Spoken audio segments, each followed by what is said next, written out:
during the mornings like this. Orange juices are very, very tasty. Lemon juice we add. He continuously, he drinks lemon juice throughout the day.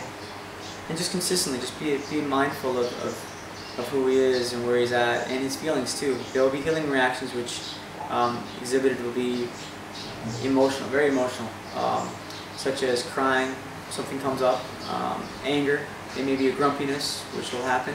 So don't take that personally. If you happen to care for someone and they start snapping at you, start throwing fruit or food at you, which he has not, but I've seen it. So I've seen and heard it from people. Myself, I've experienced my own. Another healing reactions that are to be monitoring are fevers. Fevers, inflammation. So part of the therapy actually is inducing these fevers, inflammation, healing reactions. Take a basal temperature first thing in the morning from the person you're taking care of, having a thermometer about 10 minutes underneath the armpit. Empty stomach, no movement, just as soon as he wakes up, just do that. And just do this for a few days. This will give you an indication of any activity or lack of activity in the thyroid and other glandular organs.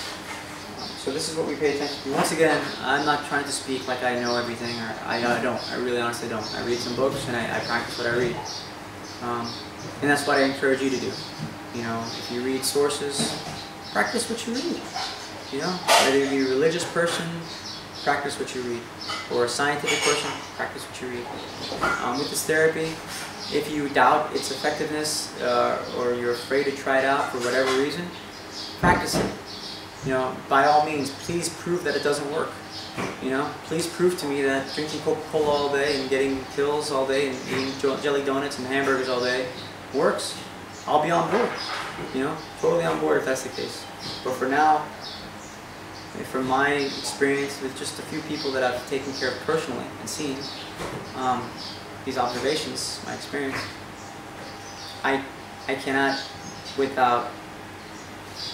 just can't do it. I can't look at this as a placebo effect and just like, oh yeah, I feel better because I'm drinking organic or I'm drinking juices and fruits. Can't, because sometimes it's not pleasant. Some days it's not a pleasant day, to keep this the way that.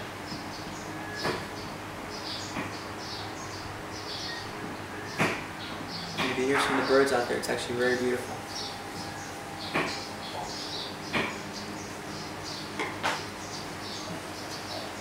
Juice will be ready in about a few minutes. In the meantime, what I'm going to tell you is that we're going to also, position-wise, I try to minimize. When I first came here, he was on the couch slumped.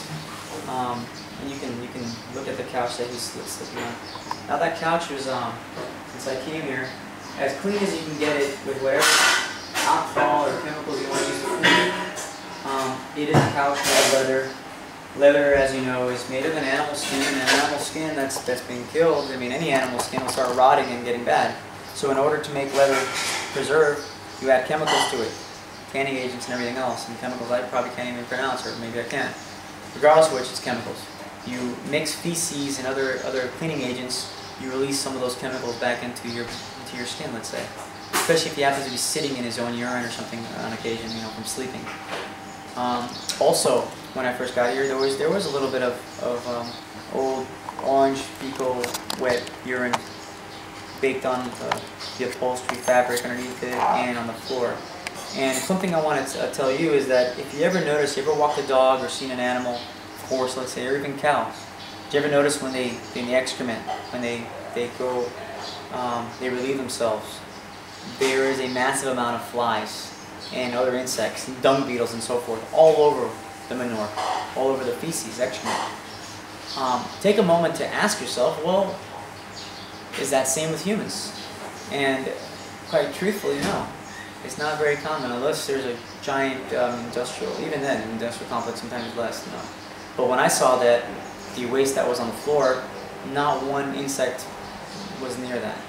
And if you think about that for a moment, if no insect that doesn't think twice about landing on a pile of dog or cat or horse feces or whatever is having reservations over landing on our human, nutrient-filled feces and stuff, fecal waste, that should give you an indication that what we're consuming, or what's at least inside our bodies sometimes, can be not the healthiest for us.